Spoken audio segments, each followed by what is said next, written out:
Hi everyone, this is Juliet Davis, and we are going to take a look at the language of visual analysis and writing techniques for analyzing visuals. So let's say we're taking a look at a film, or going to a museum, or scrolling through a social media feed. Visual expression is all around us, it washes over us, but what are the form and content communicating? So for example, what if I were asking you to interpret this image? Would you know where to begin? I've withheld, by the way, the name of the title, artist and year, etc., on purpose because we're going to look at context later. Here are 3 steps to interpretation of an image. First, if you start describing what you see, that's a great point to start because your mind then will start interpreting what you're describing pretty naturally because we reach for meaning. So the analysis interpretation will come naturally. What moods are being evoked, the themes that seem to emerge, etc. And then third, we're going to take a look at considering contexts, such as the background of the author, the audience, the year it was done, the cultural context, the historical context, location, and intended venues, etc. Let's start with describing. There are 3 types of descriptive language. One is naming, then detailing, and comparing. As you can see here, naming means identifying objects such as trees, water, sky, or abstract elements such as circles or waves. Second, detailing, identifying sensory inputs such as color, shape, light, texture, space, etc. Comparisons, identifying elements that look like other objects we've seen, and metaphors are a good example of that. So let's take a look at how this works, starting with broccoli. Okay, just came right off the top of my head. Why not broccoli? So we've just named what we see, but then we can add sensory details such as green stalks with crowns of tiny buds. We can compare perhaps broccoli to a miniature tree. So I want you to take a moment for this simple exercise and name the objects you see in this image. List sensory descriptions and then write at least one comparison. Pause the video right now and do that. Okay, so presumably you have paused, you have written objects you see, you have described, and you've compared. Let's show an example of what this might look like. So we see a small house, sort of like 2 adjoined boxes sitting in a black sky or a black background amid clusters of satellite dishes. These discs are positioned in a concrete yard and on top of the house. They might look, maybe our comparison is that they look like ears, or maybe you have other comparisons. Maybe ears turning in directions, listening in the dark. We see eerie lights casting pastel hues on these discs.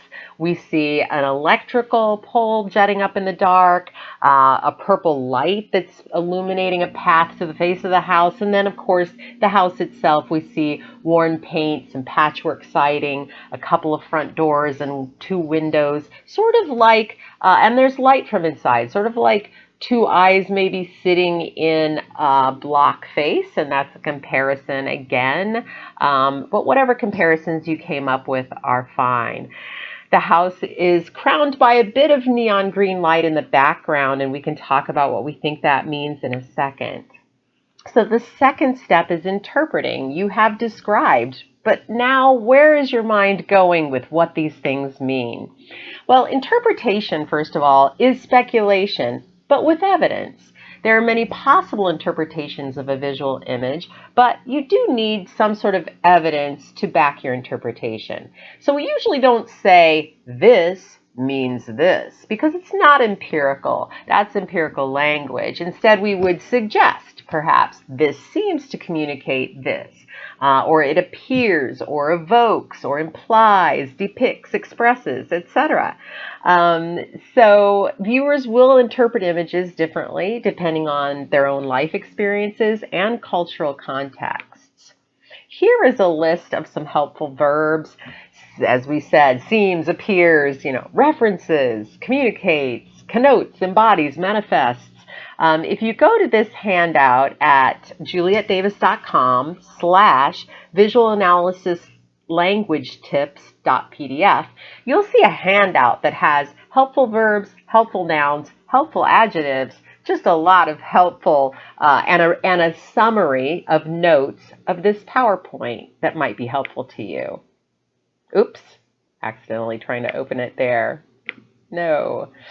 So here's the next exercise. We will start with your descriptive list, but then add your interpretations to those descriptions. So we're going to connect them. Okay, let's take a look. What are satellites? What do satellites do? Why would there be so many satellites here? Why are there no people here? Where do you think this house is? Why is it a box? In contrast to all these circles, why is there a black background everywhere? Do you think this house is in the middle of a city? Is it rural? Is it isolated? Is it in a studio? What's going on here? Why that green little crown on top of the house that seems to have some branches sticking out? So I want you to take a moment, pause the video, and write down what your thoughts are. Okay, so let's assume that you've paused the video, you've done some writing, and let's take a look at what you might have seen. We started here with this list of descriptions, but now I'm going to take some green writing. This is blue writing. I'm going to take some green and maybe add to it. Here we go. So who knows? These two boxes might mean two families living in this little tiny space. The house sits in this black sky, so it seems maybe isolated from civilization. It's not in the middle of a busy road. So we've done the clusters of satellites. Let's jump down to the darkness and isolation. Okay, suggests that whoever lives here, they might be only connected to the world through these satellite dishes. Electronic devices delivering messages to passive listeners of limited means, perhaps, since this is a very modest house. Jump down to the next green area, but no life is visible here, only the life of electrical devices. So we do see a hint of branches in the background, perhaps a distant technological forest is implied. So it could have, but you could have written anything. Your descriptive list is going to be different than anyone else's list, and your interpretations will be different. And that's what makes it unique. Your idea is unique. So now let's consider the third thing, contexts. The context are the circumstances that surround the work. So it might be, who is the author? When was it created? Where was it created? What are the cultural and historical contexts? Who was the audience intended? Where was this work shown? All of these things give us some more insights. So here's a list of kind of what you can, look at for contexts. In this case, the artist is Chen Wei, who was born in China in 1980 and who titled this work Mushrooms. Okay, and it was created in 2016. We can also take a look at other works Chen Wei did, and we can see there's a common theme in a lot of them. Themes of isolation, alienation, disintegration. And we could, of course, analyze each of these works, but really getting a feel for what he's doing can help us interpret the work we're looking at now. It's okay to take a leap when you're interpreting, especially when you're starting out, because that's how we learn to see beyond what we can currently see. So you kind of take a leap, kind of push what we think it might mean, but we want to back it up with evidence. And if we're really speculating out on a limb, it's okay to say, hey, we might be tempted to speculate that this content is communicating this meaning when we consider this evidence. Okay. So I want you to write some notes now about this new information and how it might influence your interpretations of this work. Once again, just pause and write. Let's assume that you are back now, and let's take a look at what might have been added. So we left our little lists and writings with the blue descriptions, the green interpretations, and now we're going to add purple, running out of colors, purple to add some what we know about context. So here we have artist Chen Wei. Chen Wei stages photographs that depict emptiness, isolation, and boredom in contemporary world. His work Mushrooms shares this theme. In it, a small house constructed of two adjoined boxes, etc. We go into our description and our interpretation. So it sits in a black sky as if it's isolated from civilization. So we can also, cross out things we've written, add things we've written. And in the next area here, second paragraph, I crossed out the ears. Okay. So no, it's not ears. These are mushrooms in Chen Wei's lexicon, as he has titled it. So mushrooms growing in the dark. What do mushrooms mean? That's another thing. Have you ever heard the expression, I'm just a mushroom? They just keep me in the dark and feed me, you know what? Okay, so what feeds mushrooms, etc. So these kind of look like mushrooms. They're not organic though, so there's some irony there. And when we come down here, we might add something like, these listeners of limited means are being fed by the same waste as those satellite mushrooms. And then adding, there's nothing organic in this image, however. The stark background and concrete floor suggest a complete absence of nature, a sterile landscape of electronic waste in absurd abundance. We have so many satellite dishes. Why so many, right? We have here more description, and then we get to the end, and we might speculate that Chen Wei is critically commenting on life in communist China. However, his images have also found a U.S. audience who apparently relate to this imagery as well. And then you can clean up your simple short essay, and it might be used for a test or something like that, but this is kind of the process. So there are some editing tips that are really important, and the first is to avoid first person. So if you say, oftentimes we will use I think, I believe, I see, because it helps us avoid describing. Sounds weird, but if you say, I think the mood of a film is depressing, couldn't you instead start describing and say, the dimly lit rooms and overcast skies evoke a depressing mood?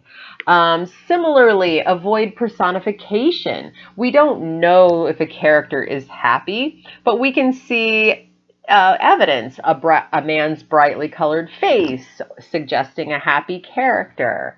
We want to also avoid words like there is, it is, there are, there were, because this is lazy language. You've probably learned this, that we start out sentences like this when we're just thinking, there are 400 billion people in this country. Whoa, they're not in this country. Ooh, see, there are, it is, makes me speculate. 380 million people in this country. I don't know how many billion people in this world. Okay, I'll have to go Google that. So instead of saying there is water at the bottom of the abstract painting, why don't you just dive in with description? Thick blue lines at the bottom of the painting allude to water. I've seen papers actually in which every sentence started with there is, or there were, or there are. And it's just because the person's thinking and it's a rough draft. But cut out those words and dig right in. You want to also avoid second person, you. You might think this, you might think that. It's the same as I might think this, I believe that. Dive right into those descriptions and give us interpretation. Here are some exercises, and I'm not going to go through all these with you. They can be assigned to you additionally. And the first one's about supporting a thesis. And we see here a work by Philip Guston called Head and Bottle from 1975. And we give you a thesis statement. Guston's composition features a sympathetic subject that is nevertheless self-absorbed and distanced from the viewer. Prove it through description and interpretation of that description. And think about that. That's a weird character. If we have sympathy for the character and the character doesn't care about us as an audience. So how are those two things working together? Describe and interpret. And then you can include context if you like. The second exercise is about forming your own thesis statement. And in this case, group exercise or individually as however someone wants to assign it, allows you to do the same, but come up with your own thesis statement. And then developing more complexity, we look at a short film called Colors of Reality by Alexa Mead, John Boog, and Lil Buck. And this is dealing with race and ethnicity in our culture. And it has a lot of color. These are actually real people. This set is actually real. It is not a painting. So you'll see what happens in this film, and then you can do some description and interpretation. Uh-oh, I think I clicked on that film accidentally. Okay, we don't need that. These images by Elena Kalis are divided into, there are 4 of them, and you can divide into 4 groups, for example, to look at each one individually, but also what they might mean as a series, what they have in common, whether there's some sort of order of the series, or, what's going on here? What are the themes that emerge? And then last but not least, Banksy's Dismaland, which is a really fun work. It's a satire, and you can view the trailer here that showed what the Dismaland involved. And Dismaland was a satire of Disneyland, of course. All right, if you have questions, you can ask your instructor or, of course, ask me. But hopefully this has given you an overview of how you can start when you see something and you want to figure out the meaning.